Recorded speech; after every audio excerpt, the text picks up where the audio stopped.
La ilaha illallah wa asyhadu anna Muhammadan abduhu wa rasuluh. Allahumma salli ala Muhammad wa ala alihi wa ashabihi wa man tabi'ahum bi ihsanin ila yaumiddin, amma ba'du. Hadirin jamaah salat subuh yang Allah muliakan, alhamdulillah kita bersyukur kepada Allah Subhanahu wa taala. Saat ini masih diberikan oleh Allah nikmat hidup. Dengan nikmat hidup ini kita punya waktu, punya kesempatan untuk memperbaiki diri kita, membekali diri kita dengan berbagai macam aktivitas amal ibadah. Jangan sampai sisa umur ataupun nikmat hidup yang masih Allah berikan kepada kita, kita isi dengan banyak maksiat, ya. Karena dua manusia itu, kata Nabi sallallahu alaihi wasallam, kullun nasi yaghdu faba'i'un nafsahu famu'tikuha aw mubikuha. Setiap manusia, ya, ada yang keluar, ya, dari tempat tinggalnya, dari rumahnya. Yang satu ada yang membebaskan nafsunya, ya, sehingga selamat. Yang kedua ada yang mencelakakan dirinya. Maka mudah-mudahan kita ini termasuk yang bisa menyelamatkan diri kita, bukan yang mencelakakan diri kita, insya Allah. Salawat dan salam tak lupa kita sampaikan kepada Nabi kita, Nabi Muhammad sallallahu alaihi wasallam, kepada keluarganya, kepada para sahabat, para tabi'in dan tabi'atnya, dan mudah-mudahan insya Allah sampai kepada kita semua selaku umatnya. Karena insya Allah hadirnya kita di majelis ilmu, selain kita mentaati Allah karena ini adalah perintah Allah, maka hadirnya kita di majelis ilmu juga bagian daripada sunnah Nabi sallallahu alaihi wasallam. Man ahabba sunnati faqad ahabbani wa man ahabbani ma'i fil jannah. Siapa yang mencintai aku, kata Nabi, maka ikutilah sunnah-sunnahku. Dan siapa yang mengikuti sunnah-sunnahku semasa hidupnya di dunia, ma'i fil jannah, maka mereka akan tinggal bukan hanya di surga, tetapi dibersamai di surga oleh Nabi sallallahu alaihi wasallam. Mudah-mudahan kita istiqamah bisa mengamalkan sunnah-sunnah Rasulullah sallallahu alaihi wasallam. Bukan perkara banyaknya ibadah, ya, tetapi ibadah kita yang dilakukan, ya, walaupun boleh jadi, ya, sedikit, tetapi ibadah kita ittiba, ya, dengan Nabi sallallahu alaihi wasallam. Atau ibadah kita kalau ittiba kepada Nabi, pasti ibadah kita itu ma'al ilmu, disertai dengan ilmu. Karena dalam hadis riwayat muttafaqun alaih, hadis ini disampaikan oleh Anas bin Malik radhiyallahu an, ada 3 wanita yang datang kepada Nabi sallallahu alaihi wasallam, tujuannya baik. Tujuannya ingin mencontoh Rasulullah dalam hal ibadah. Lalu wanita yang pertama itu datang ke rumahnya Nabi, ingin mendapatkan informasi dari istri Nabi, Aisyah radhiyallahu anha. Kata wanita yang pertama, wahai Aisyah ummul mukminin, tolong beritahukan kepada kami bagaimana kondisi ibadahnya Nabi ketika di siang hari. Itu. Wanita yang kedua, wahai Ummul Mukminin, tolong beritahukan kepada kami bagaimana kondisi ibadahnya Nabi ketika di malam hari. Sementara wanita yang ketiga bertanya, bagaimana Ummul Mukminin kondisi ibadahnya Nabi bersamaan dengan keluarga Nabi.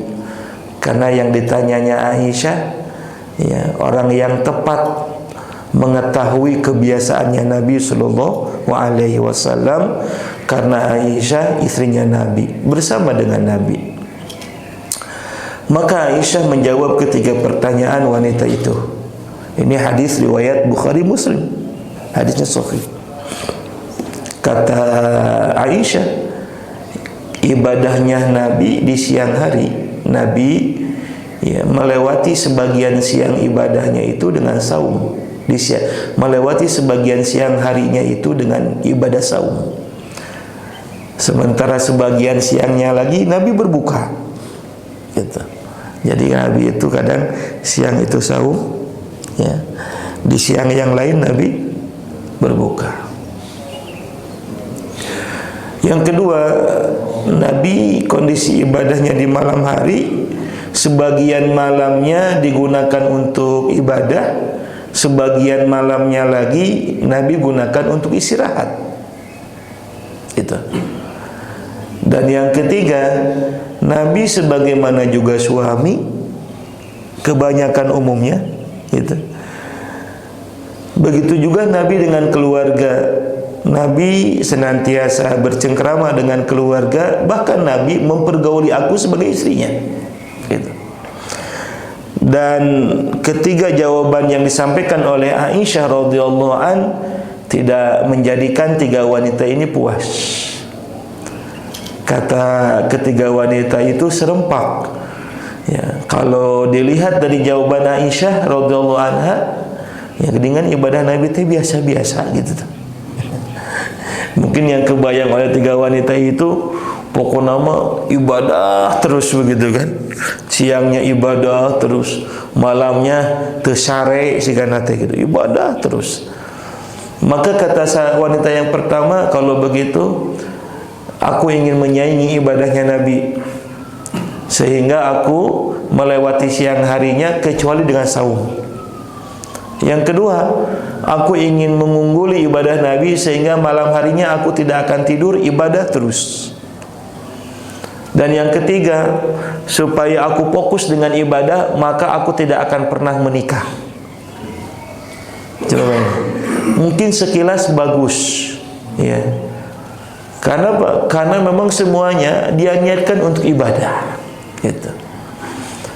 Lalu kemudian Nabi menutup hadis ini dengan kalimat faman raghiba an sunnati falaysa minni. Nah, itu tuh hadis panjangnya begitu, ya. Ya. Ya, kita seringkali mendengar hanya penggalan hadis terakhirnya. Faman raghiba an sunnati falaysa minni. Siapa yang tidak menyukai sunnahku, maka dia bukan termasuk golongan umatku. Ya. Sebagian daripada hikmah kata para ulama dari hadis yang disampaikan oleh Nabi Sallallahu Alaihi Wasallam, ternyata Islam, ya, ajaran Islam ini bukan hanya semata-mata mengajarkan kepada kita untuk banyak beribadah, banyak beramal soleh, ya. Tetapi ibadah yang mendatangkan ridha dari Allah Subhanahu wa taala, ya, manakala ibadah ini berkualitas. Dan salah satunya kata para ulama, Fudail bin Iyad mengatakan bahwa ibadah yang berkualitas, ibadah yang mendatangkan ridha dari Allah itu manakala kita bisa beribadah dan ibadah itu didasari bukan dengan hawa nafsu. Ya, ada orang yang ibadah, ya, berdasarkan syu'uriyah, perasaan, nafsu. Tetapi kata Fudail bin Iyad, ya, ibadah yang mendatangkan ridha dari Allah Subhanahu wa taala manakala kita beribadah dan ibadah itu dibarengi dengan ilmu. Oleh karenanya Nabi sallallahu alaihi wasallam menggambarkan dalam hadis, ya, fadlul alim kal abid. Hadis sahih kata Nabi, fadlul alim wal abid ka fadlil qamar lailatul badri ala sa'iril kawakib. Kata Nabi SAW, perumpamaan orang yang alim walaupun ibadahnya boleh jadi tidak banyak dibandingkan dengan seorang abid.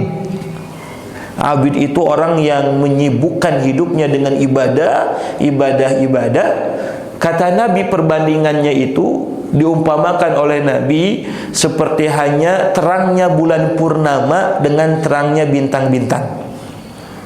Kira-kira kalau terangnya bulan purnama dengan bintang, terangan mana tuh? Bulan purnama. Maka insyaallah mudah-mudahan ikhwatul iman rahimakumullah, ya, kita bukan hanya pada level kuantitas ibadah kita, tetapi mudah-mudahan ibadah amal soleh kita sampai kepada kualitas, gitu.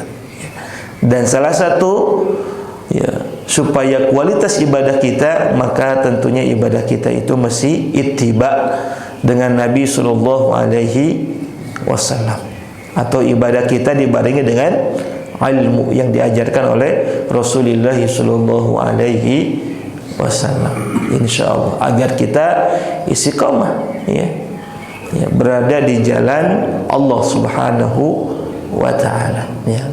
Berkaitan dengan ini ikhwatul iman rahimakumullah, ya, jalan Allah, saya mengutip salah satu hadis Rasulullah sallallahu alaihi wasallam.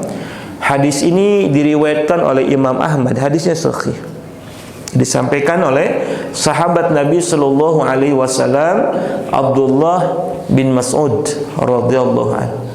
Bukan Tony Mas'ud, ya. Abdullah bin Mas'ud radhiyallahu anhu.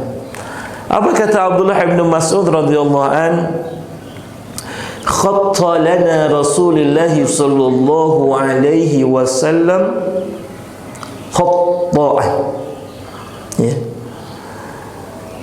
Nabi sallallahu alaihi wasallam, ya, menggambar satu garis kepada kami, ya. Jadi Nabi ini menggambar garis kepada di hadapan para sahabatnya, ya. Nabi sedang memberikan pelajaran kepada para sahabatnya, lalu kemudian khatta lana Rasulullah sallallahu alaihi wasallam khattan atau khattan. Jadi Nabi itu menggambar satu garis lurus, gitu. Ketika Nabi sallallahu alaihi wasallam menggambar satu garis lurus, thumma qala hadza sabilullah, sesungguhnya ini jalan Allah. Ikhwatul iman rahimakumullah, ternyata tidak berhenti sampai di situ. Kata Abdullah bin Mas'ud radhiyallahu an, thumma khatta khututan an yaminihi wa an shimalihi, ya.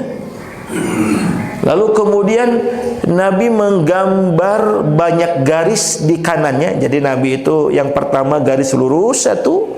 Nah, setelah Nabi menggambar garis lurus yang satu itu, ya, lalu kemudian Nabi menggambar di samping kanannya itu garis yang banyak. Bukan hanya di samping kanan, an yaminihi wa an shimalihi, kata Nabi. Nabi menggambar garis-garis yang banyak di samping kanan, di samping kirinya.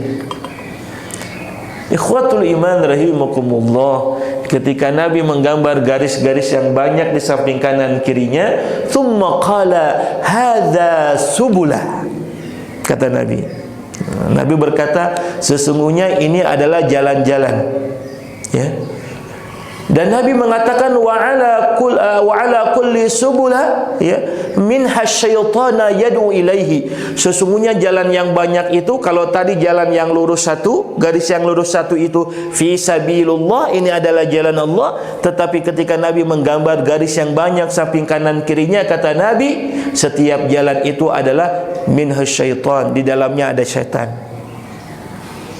Yad'u ilaihi, yang mana, ya, syaitan itu menyeru kepada kita agar kita itu bukan berada di jalan yang lurus fi sabilillah, tetapi supaya kita itu berada di jalan-jalan yang banyak tadi, ikhwatul iman. Gitu. Thumma qara'a, lalu kemudian Nabi membaca satu ayat di dalam Al-Quran, Quran surah Al-An'am ayat 153. Kata Allah Subhanahu wa taala, "Wa anna hadza sirati mustaqima fattabi'uhu wa la tattabi'us subula fatafarraqa bikum an sabilih." Dalam Quran surah Al-An'am ayat 153. Apa kata Allah? Wa anna hadza sirati mustaqima, sesungguhnya jalan. Ini menggambarkan hadis tadi, Nabi mengumpamakan ketika Nabi menggambar garis, kata Nabi, kata Allah, wa anna hadza sirati mustaqima, sesungguhnya jalanku ini adalah jalan yang lurus. Ya, mustaqima, istiqamah, jalan yang lurus. Kata Allah, fattabi'uhu, maka ikutilah jalan yang lurus tadi. Wala tattabi'us subula, dan janganlah sekali-kali kalian mengikuti jalan-jalan yang banyak tadi. Makanya kalimatnya subula. Tetapi kalau subula itu kalau dalam bahasa Arab jamak. Ya.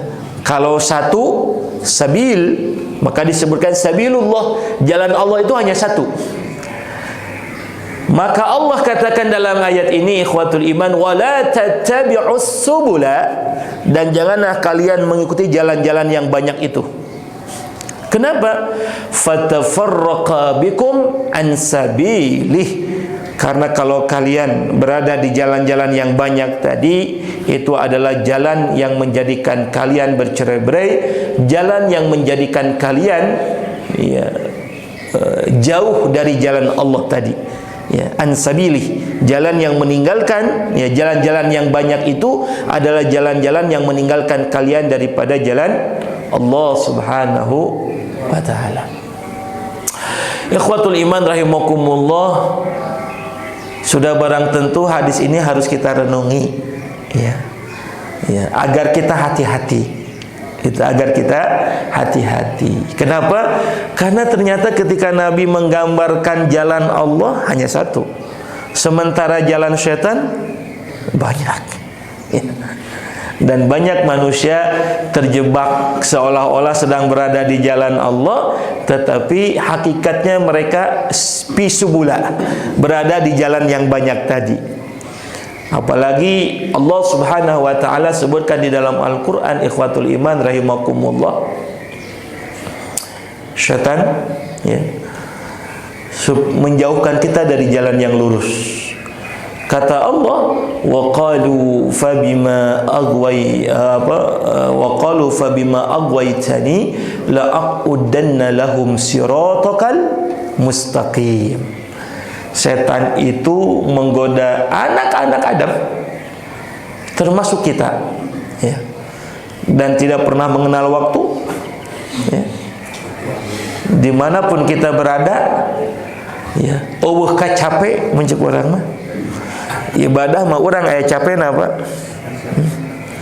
Makanya disebutkan oleh Allah, ila rabbika kadihun fadhan famulaki, ya.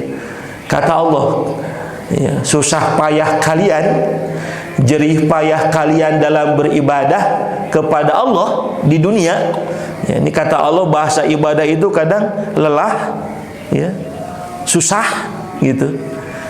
Ila rabbika kadhan famulaki, tetapi insyaallah susah payahnya kalian dalam beribadah, ingin bertemu kepada Allah, ya, maka Allah akan menjadikan kita sehingga kita bisa bertemu dengan Allah nanti di surga. Kita tahu, ya. Nah, itu ibadah mah gitu, aya capena, ya. Ya. Ada capeknya ibadah itu, ya.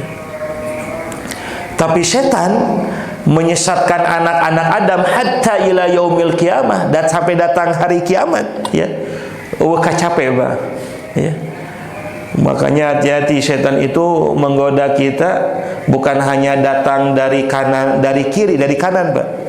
Bukan hanya datang dari belakang, dari depan. Wa ayyatiyannahum min baini aydihim wa min khalfihim wa an aymanihim wa an syamailihim. Sebagian ulama menafsirkan apa maksudnya setan datang dari kiri, dari kanan. Kalau setan itu datang kepada kita menyesatkan anak-anak Adam, menyesatkan manusia, datang lewat kiri, artinya setan itu menggoda kita agar kita itu berbuat dosa, berbuat maksiat. Ya, udah jelas. Tapi kadang setan datang lewat kanan. Bagaimana setan datang menggoda kepada kita lewat kanan? Bukan supaya berbuat maksiat, ibadah, sholat kita, zikir gitu, sedekah, ibadah. Tetapi setan dalam kondisi begitu pun masih menggoda, Pak. Masih menggoda kita, gitu kan?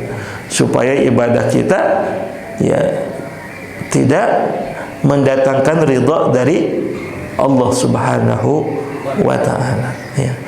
Makanya yang kita lakukan, ikhwatul iman rahimakumullah, atas ibadah amal soleh yang kita lakukan ini, bagaimana ibadah itu mendatangkan ridhonya Allah.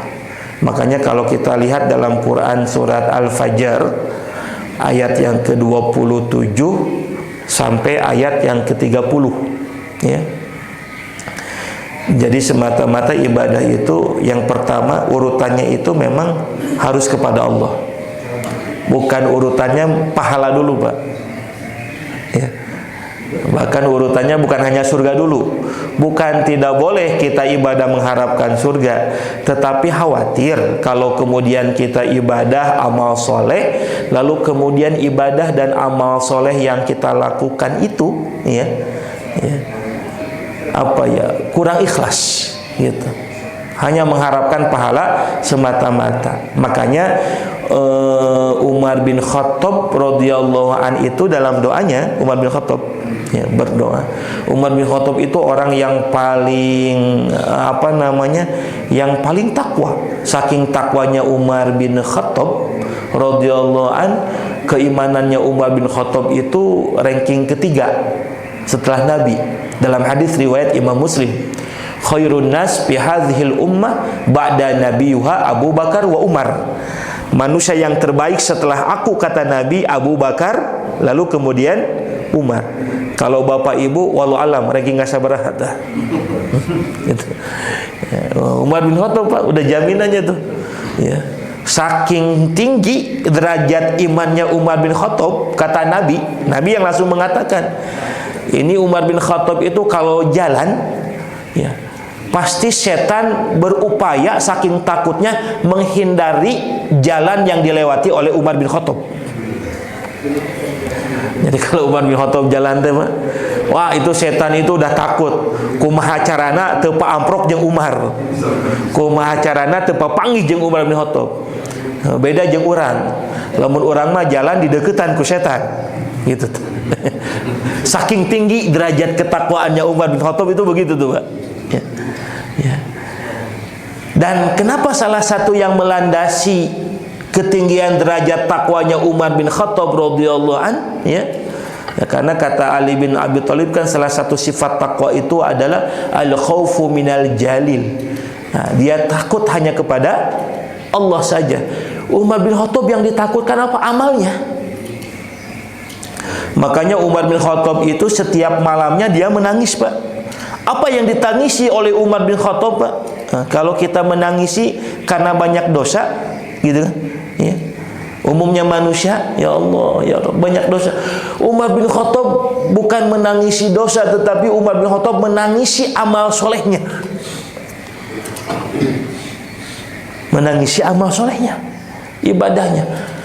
Apa yang dikhawatirkan oleh Umar bin Khattab? Khawatir amal soleh, ibadah yang dilakukan oleh Umar bin Khattab, dia lakukan semata-mata bukan karena Allah. Maka doanya Umar bin Khattab, afan,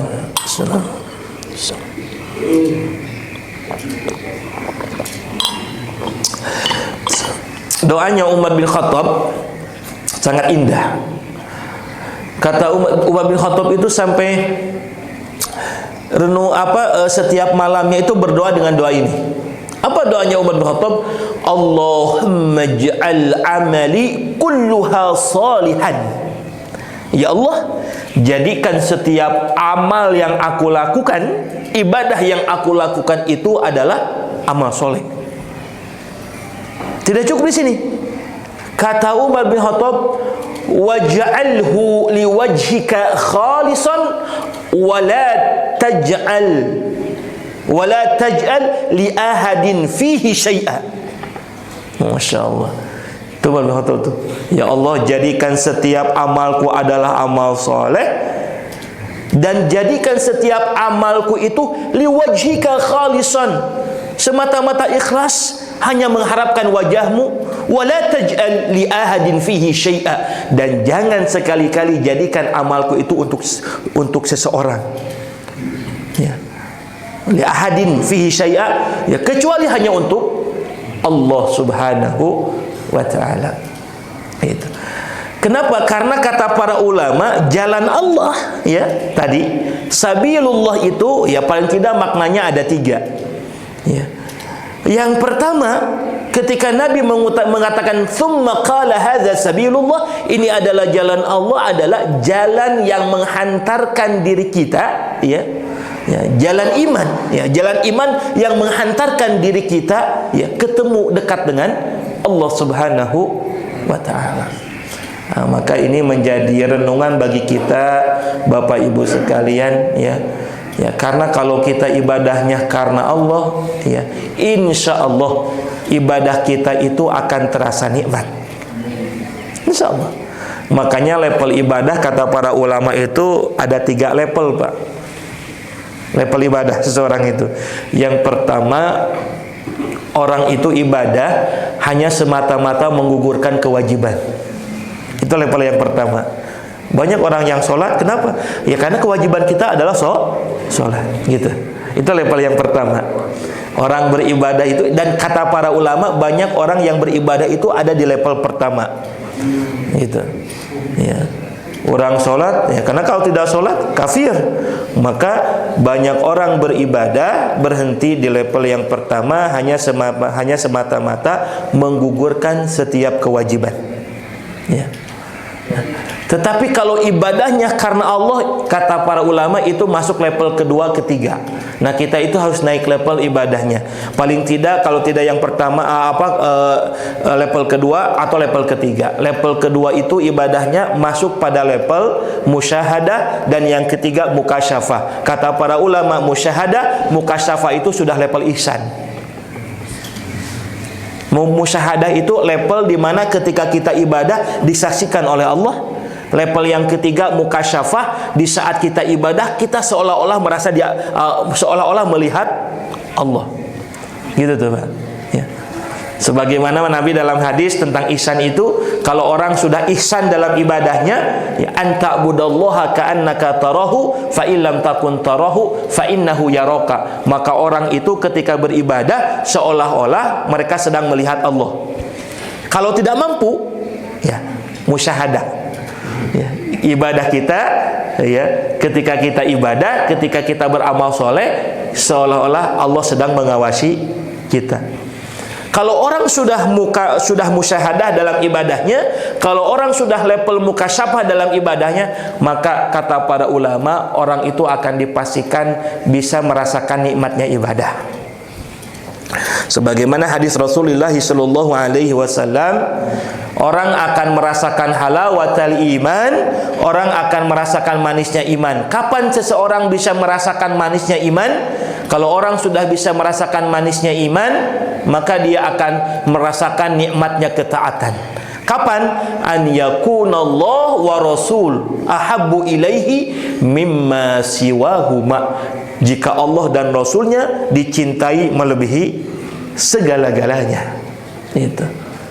Nah, oleh karenanya renungan bagi kita, ya, mudah-mudahan ibadah kita itu bukan karena li ahadin fihi syai'a, sebagaimana Umar bin Khattab khawatir ayanu tahajud, ya supaya naon gitu tah, ya.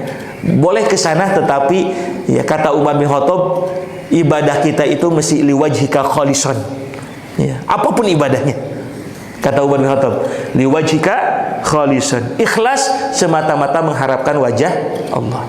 Makanya ketika Allah mengatakan, ya ayyatuhan nafsul mutmainnah irji'i ila rabbiki radiyatan mardiyah fadkhuli fi ibadi wadkhuli jannah.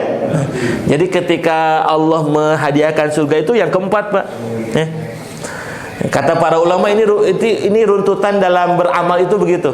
Yang pertama, ketika Allah memanggil ya ayyatuhan nafsul mutmainnah, wahai jiwa-jiwa yang tenang. Insyaallah mudah-mudahan kita dipanggil oleh Allah dengan panggilan yang seperti itu. Amin ya. Apa kata Allah yang pertama? Ila rabbiki, kembalilah kepada Allah. Makanya Bapak Ibu, kalau kita renungi dua ayat yang sering kita baca berulang-ulang kali, puluhan kali, bahkan belasan kali setiap harinya, ya. Bismillahirrahmanirrahim. Alhamdulillahirabbil alamin. Kan begitu ya? Doa. Ini kalau biasanya kan, ya, biasanya umumnya, Pak, kita itu kalau baca bismillah apa, Pak? Ketika kita mengawali sesuatu. Bismillahirrahmanirrahim. Ini mah belum apa-apa sudah alhamdulillah, Pak. Itulah, Pak. Kapan kita membaca alhamdulillah? Ya. Ketika kita sudah menyelesaikan sesuatu, menyelesaikan pekerjaan, menyelesaikan sesuatu, maka kemudian kita baca alhamdulillah. Ini sebagian hikmah, Pak. Kenapa ayat yang pertama dua ayat ini dibaca berulang-ulang, ya, bahkan dalam sholat Bismillahirrahmanirrahim, belum beres sholatnya udah baca alhamdulillah tuh. Alhamdulillahirabbil alamin. Sebetulnya kalau kita renungi, kata sebagian ulama bahwa dua ayat ini harus menjadi spirit dalam kehidupan kita. Kenapa? Karena kita datang diciptakan oleh Allah, ya, Bismillahirrahmanirrahim, gitu, ya. Kita diciptakan oleh Allah, dilahirkan ke bumi ini, ya, datang dari Allah, kita milik Allah, gitu. Maka ketika kita mengawali hidup kita, Bismillahirrahmanirrahim. Bahkan ketika kita kembali, Alhamdulillahirabbil alamin. Jadi spirit kita itu spirit inna salati wa nusuki wa mahyaya wa mamati lillahi rabbil alamin. Sesungguhnya salatku, hidupku, matiku hanya untuk Allah. Jadi inilah spirit Bismillahirrahmanirrahim. Mulainya kita Bismillah. Dan nanti kita akan wafat kepada Allah. Alhamdulillah ya Rabbil alamin. Ini sebagian ulama, gitu kan? Ya. Oleh karenanya, ya ayyatuhan nafsul mutmainnah ila rabbiki. Kalau kita ibadahnya ila rabbiki liwajhika khalisan radiyatan mardiyah, pasti Allah bakal ridho. Nah, jadi gampangnya begitu. Ustaz, bagaimana ibadah kita ini diridhoi sama Allah? Salat kita mendatangkan ridho, zikir kita mendatangkan ridho, bahkan sedekah kita mendatangkan ridho.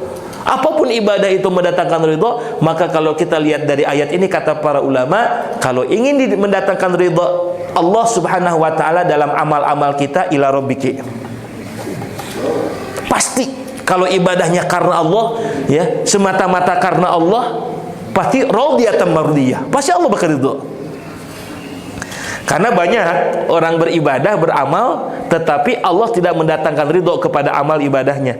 Ada salah satu riwayat yang disampaikan, ya, sesaat datang malaikat Israel, diutus oleh Allah subhanahu wa ta'ala untuk mencabut nyawa seorang abid ahli ibadah. Datang tuh malaikat Israel. Tentunya kalau malaikat Israel datang, malakul maut, ya, kalau dalam hadis malakul maut kita seringkali menginisiasikannya malaikat Israel, ya. Ketika malaikat maut datang kepada seseorang ahli ibadah, dia dengan pedenya atas ibadah-ibadah yang dia lakukan, lalu kemudian malakul maut itu datang, maka orang ini bertanya, apakah engkau datang ingin mencabut nyawaku? Gitu. Ya. Sebelum engkau mencabut nyawaku, tolong sampaikan kepada Tuhan Allah, maksudnya, kira-kira saya itu masuk surga, surganya tingkat yang keberapa? Itu tuh, sepede, Pak. Makanya nggak boleh tuh, harus kayak Umar bin Khattab. Orang udah dijamin surga, ya, jurigation yang Umar bin Khattab gitu, setan. Tapi Umar bin Khattab masih takut dengan amalnya, gitu kan. Ini enggak, coba sampaikan kepada Tuhanmu Allah subhanahu wa ta'ala, kalau aku masuk surga, kira-kira level surga saya ada di mana, tingkatan surga saya ada di mana. Datang malakul maut itu kepada Allah, ya Rabb, ketika aku diutus olehmu untuk mencabut nyawa seorang ahli ibadah, memang ahli ibadah, ya. Maka di saat itu si Abid ini bertanya kepadaku untuk disampaikan kepadamu. Ini si Abid ini masuk surga, surganya level mana? Tingkat yang keberapa? Kata Allah Subhanahu wa taala, sampaikan, bukan masuk surga, tapi masuk neraka, tingkatannya tingkatan yang ketujuh. Masya Allah. Dia nyadar selama ini gitu kan ibadahnya. Dan ini dibenarkan oleh Allah di dalam banyak ayat. Wa qadimna ila ma amilu minal amal faj'alnahu haba'an mansura. Ada orang yang datang kepadaku di hari akhirat membawa banyak amalan, tetapi amalnya haba'an mansura, sia-sia. Qul hal nunabbiukum bil akhsarina a'mala. Hai, sampaikan Muhammad, ada orang yang beribadah tapi ibadahnya sia-sia. Banyak sekali tuh ayat begitu. Kenapa ikhwatul iman rahimakumullah, dia ibadah, dia salat, zikir, sedekah, haji, umrah mungkin berkali-kali. Gitu. Ya. Tetapi ikhwatul iman rahimakumullah, ya, ibadahnya tidak mendatangkan ridha dari Allah Subhanahu wa taala. Kenapa? Karena tadi liwajhika khalisan, ibadahnya tidak semata-mata ikhlas mengharapkan Allah. Maka kalimat kata Allah ketika orang-orang soleh wafat, orang-orang yang beriman wafat, kata Allah, ya ayyatuhan nafsul mutmainnah irji'i ila rabbiki, kembalilah kepadaku. Kalau kita ke Allah, ya, tujuannya Allah, rabbiki radiyatan mardiyah, pasti Allah ridho dengan kita. Kalau Allah sudah ridho, fadkhuli fi ibadi, masuklah kalian ke dalam golongan hambaku. Ini Allah yang ngomong, ya. Orang masuk ngaku-ngaku, ya Allah, akulah hambamu, gitu. Padahal belum tentu kehambaan kita ini diakui oleh Allah, gitu. Tetapi kalimatnya beda dengan kalimat ini. Fadkhuli fi ibadi, kata Allah, masuklah kalian ke dalam golongan hamba-hambaku. Ya. Siapa mereka? Yang tadi ila rabbiki. Nah, baru ketika Allah mengatakan fadkhuli fi ibadi, nah, kalimatnya apa? Selanjutnya wadkhuli jannati, maka masuklah ke surgaku. Itu tahapannya masih begitu, Pak. Ya, lain ke surga heula, kayak tadi tuh. Ya, cik, sampaikan kepada Allah, kira-kira tingkatan yang keberapa masuk surga? Bukan sudah dulu gitu kan? Ya. Jadi kayak pulang kampung, Pak, Bu, ya. Jadi kalau kita pulang kampung tuh, Pak, ya. Ya, maka ini kalau kita pulang kampung, ya. Kenapa kita senang pulang kampung, Pak? Ya. Bukan karena masuk rumahnya dulu, Pak, karena kita ingin bertemu dengan siapa? Mungkin dengan saudara, kita punya orang tua, kan orang tua dulu nih, ya. Pulang kampung itu begitu, Pak, ya. Kita tujuan pulang kampung ingin bertemu dengan orang-orang yang kita cintai. Kalau ada orang tua, kita ingin ketemu dengan orang tua. Maka kata orang tua itu, Pak, udah pulang, datang, disambut sama orang tua kita. Nah, diceritain, nih, ngobrol sama saudara kamu nih, ini saudara ini, saudara ini. Udah begitu, orang tua mengatakan tuh, silakan istirahat tuh di kamar. Kan begitu, Pak, ya? Tahapannya kan begitu, gitu kan. Sok istirahat, kata orang tua tuh, sok disiapin kamarnya, gitu kan. Sok silakan masuk. Itu tahapannya. Tong hayang abus kamar heula, Pak, ya. Tapi perjumpaan dulu, ya, dengan orang-orang yang kita cintai. Ah, itu. Jadi sabilullah yang pertama itu adalah jalan mengenal Allah Subhanahu wa taala. Itu yang pertama, ya. Nah, karena banyak, Pak, jalan-jalan. Hati-hati. Ada banyak jalan seolah-olah jalan ini mengenal Allah, padahal jalan setan. Nah, jadi jangan heran Bapak Ibu kalau kita menemukan banyak muncul mengatasnamakan umatnya Rasulullah, mengatasnamakan kiai, gitu kan. Ya, seolah-olah ini jalannya apa yang diajarkannya itu, ya, ajaran Nabi, gitu kan. Ajaran Allah, padahal itu sesat tuh. Kan begitu, ya. Makanya kata Imam Ibnu Qayyim, nah, yang kedua, sabilullah itu adalah jalan yang mana, ya, jalan itu berdasarkan Quran dan Sunnah Nabi. Itu kata Imam Ibnu Qayyim ketika mengomentari dalil ini. Kata Imam Ibnu Qayyim, seseorang tidak akan menempuh, ya, Allah Subhanahu tidak akan bertemu, tidak akan sampai kepada Allah Subhanahu wa taala kecuali orang yang berada di jalan itu, jalan yang mana jalan itu ditempuh oleh para nabi, para rasul Allah, gitu. Nah, kata Imam Ibnu Qayyim garis bawahi, kalau kita ingin sampai kepada Allah Subhanahu wa taala, maka tempuhlah jalan sebagaimana yang ditempuh oleh Nabi. Bagaimana caranya? Jalan itu harus berdasarkan Quran dan sunnah Nabi sallallahu alaihi wasallam. Itu. Mudah-mudahan kita begitu ya. Karena banyak, Pak, orang seolah-olah mengenalkan kepada Allah, tetapi ya jalan itu sebaliknya, ya jalan yang berbentrokan dengan Quran dan Sunnah Nabi Sallallahu Alaihi Wasallam. Gitu. Maka kata Nabi mengatakan dalam hadisnya, taraktu fikum, ya, aku tinggalkan kepada kalian, taraktu fikum, ya, in tamassaktum bihi, jika kalian berpegang teguh kepada apa yang ditinggalkan olehku ini, lan tadhillu ba'di abadan, kalian tidak akan pernah tersesat selama-lamanya. Gitu. Apa yang ditinggalkan dan kita mesti berpegang teguh, gitu, kata Nabi SAW, bi kitabillah wa sunnatin Nabi, yaitu kitab Allah dan sunnah Nabi Sallallahu Alaihi Wasallam. Kalau kita berpegang teguh kepada Quran, berpegang teguh kepada sunnah Rasulullah Sallallahu Alaihi Wasallam, lan tadhillu ba'di abadan, kita nggak akan pernah tersesat selama-lamanya. Hati-hati, Pak, karena subulannya banyak, Pak. Ini subulannya banyak. Kalau sabilullahnya satu, ya, maka ketika Allah pun menyebutkan subula, jalan-jalan sesat itu banyak. Nah, mudah-mudahan kita itu berada di jalan Allah Subhanahu wa ta'ala. Banyak tuh jalan yang melenceng dari Quran dan Sunnah, ya, ya, di era modern seperti ini, ya. Ada kadang orang menarasikan ya dengan Islam itu ya seolah-olah modern, Islam ini adalah agama yang wasatiyah, ya, sehingga tidak jarang ada sebagian orang, sebagian ulama, ya, cendekiawan, mungkin ustadz, gitu kan, ya, ya, mengajarkan, mendakwahkan tentang narasi liberal. Makanya dulu kita pernah mengenal jaringan Islam liberal, gitu kan, subulah namanya tuh, gitu tuh. Gitu kan? Ya, ya, ya. Islam liberal, Pak, gitu kan, ya, ada gitu radikal, itu, ya, gitu kan. Ada yang mengatakan seolah-olah ini adalah ajarannya Nabi SAW, sehingga satu-satunya yang dia ambil jalan yang seperti itu, ya, macam-macam tuh subulannya, gitu kan, ya. Makanya jangan heran Bapak Ibu ikhwatul iman kalau kita menyaksikan, ya, ya, sebagian saya nggak banyak, ya, mungkin ini juga representasi boleh jadi, ya, kemudian ada tokoh Islam, umat Islam, ulama yang, ya, dukungannya, ya, bukan mendukung Islam tapi mendukung kafir, gitu. Bisa jadi begitu, Pak, ya, ya, ya. Kita udah jelas, Pak, konflik Palestina, gitu, Israel, gitu kan, kudu mah nu dibela teh umat Islam Palestina, Pak.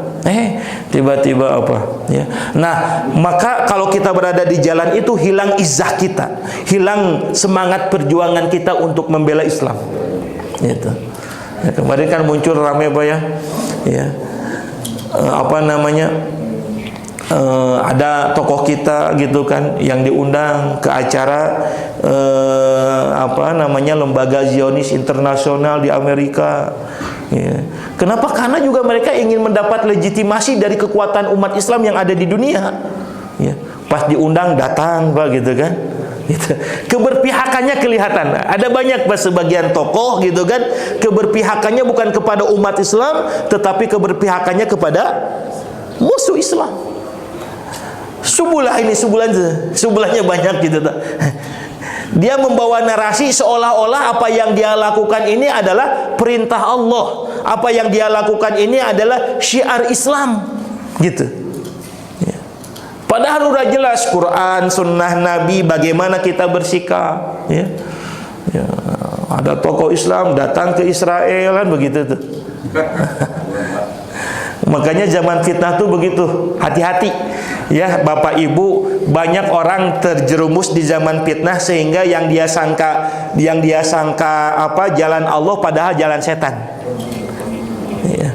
Bukan fisabilillah, tetapi subulas syaitan. Hati-hati. Zaman fitnah tuh begitu tuh. Makanya kata Nabi dalam hadis riwayat Imam Bukhari disebutkan baddiru bil a'mal fitanan. Bersegeralah kalian beramal di zaman fitnah. Gitu. Dan Nabi menggambarkan zaman fitnah ini kal quti'ul lailil muzlim. Zaman fitnah itu adalah zaman di mana diumpamakan oleh Nabi seperti hanya potongan malam yang gelap gulita. Saking gelap itu gulita di zaman fitnah itu, orang sudah lagi tidak bisa membedakan mana yang hak, mana yang batil. Itu kan begitu, ya. Sebaliknya orang melihat yang hak jadi batil, yang batil jadi hak. Itu kal quti'ul lailil muzlim. Kenapa bisa begitu? Ini lanjutan hadisnya kata Nabi, ya. Karena di zaman fitnah itu banyak orang alladzina yabi'u dinihi bi'iradim minad dunya. Di zaman fitnah itu banyak orang menggadaikan agamanya dengan dunia. Nah, kalau kita tidak kuat ini sabilullah, Pak, ya. Udah, Pak. Bisa tergelincir dari jalan Allah Subhanahu wa ta'ala, gitu kan. Maka kata Allah wala tattabi'us subula.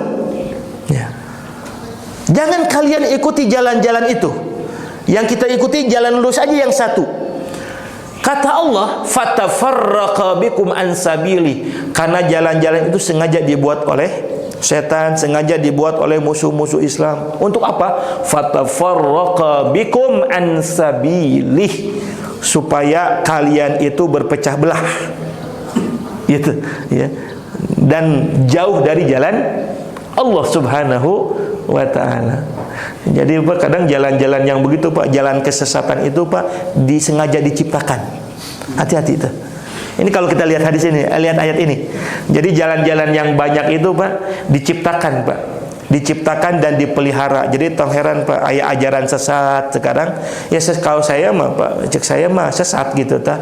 Tapi nggak diapa-apain gitu ta.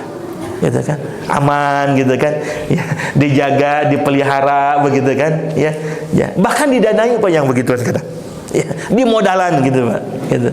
Ya. Kenapa? Karena tadi jalan-jalan itu bukan hanya menjauhkan kita dari jalan Allah, fatafarraqa bikum, agar kalian berpecah belah.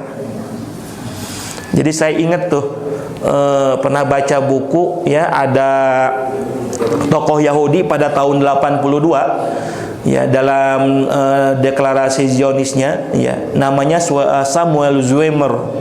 Samuel Zwemer ini tokoh Yahudi, Pak. Ya, dia sudah menganalisa kekuatan kaum muslimin dari masa Nabi, sahabat, khalifah, ya, sampai era kondisi terbaru.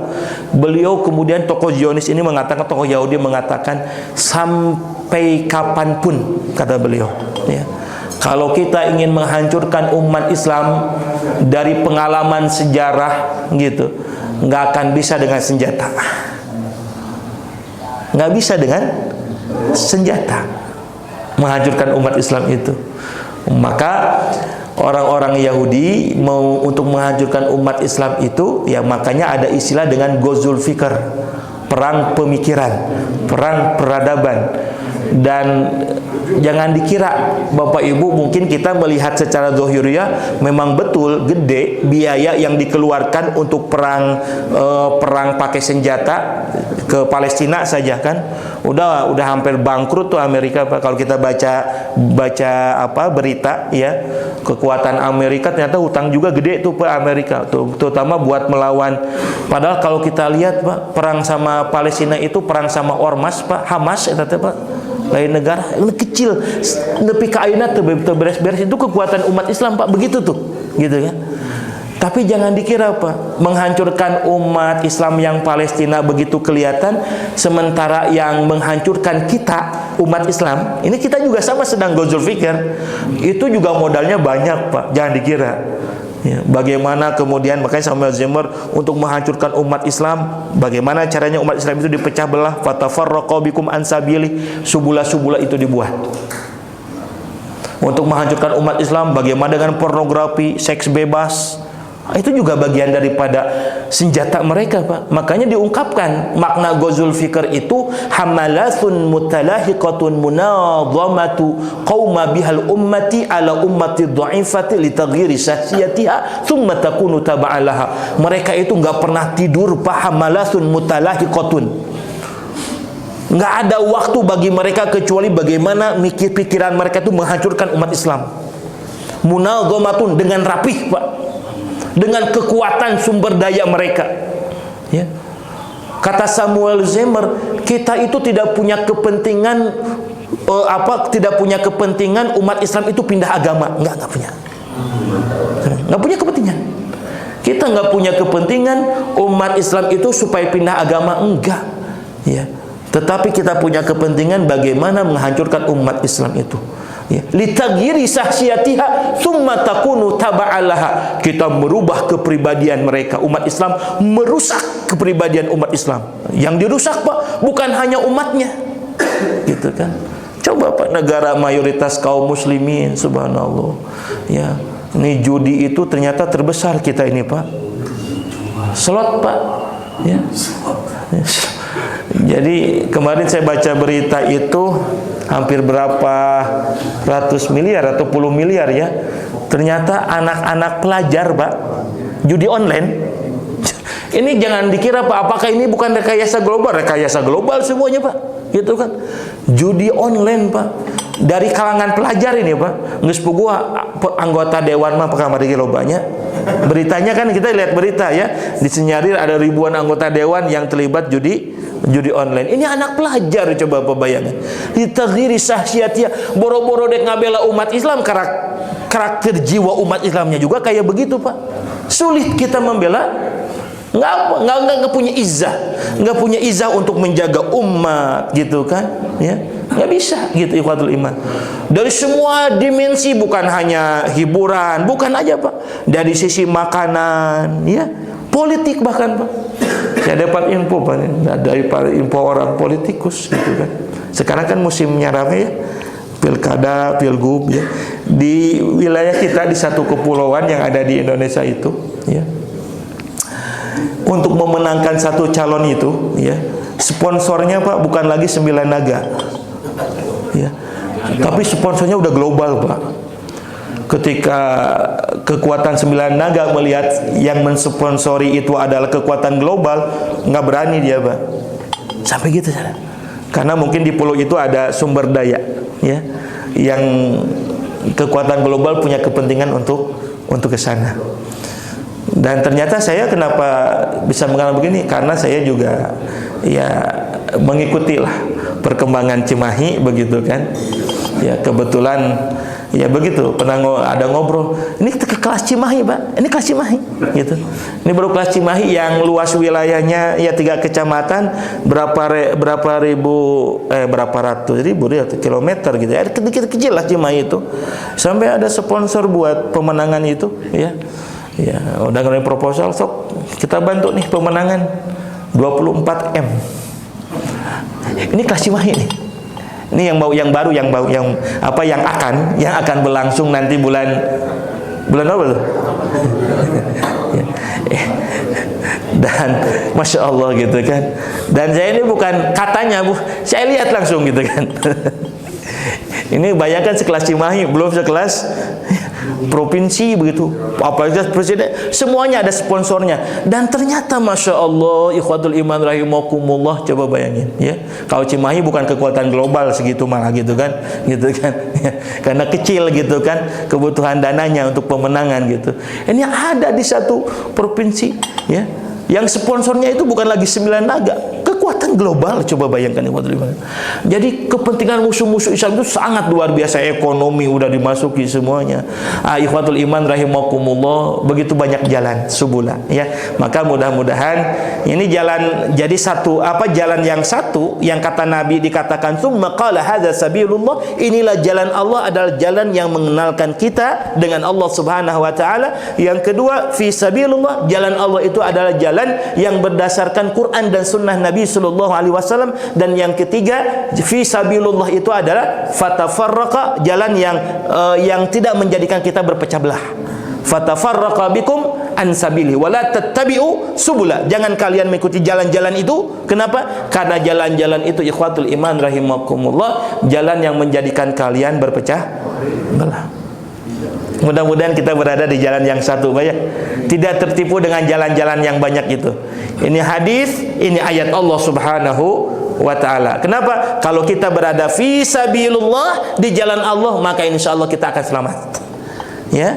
Bukan hanya di dunia kita selamat, di akhirat pun insyaallah kita akan selamat. Banyak orang yang tertipu dengan subula yang banyak, seolah-olah jalan Allah, padahal subula syaitan, jalannya syaitan, yad'u ilaihi, dan setan menyeru, mengajak kita agar kita berada di jalan yang banyak. Yuhadul iman rahimakumullah, barangkali ini ya yang bisa saya sampaikan ya sebagai tazkirah, renungan buat kita semua agar kita berada di hadza sirati mustaqimah, agar kita berada di jalan yang lurus tadi insyaallah. Wallahu a'lam bishawab. Mudah-mudahan ada manfaatnya.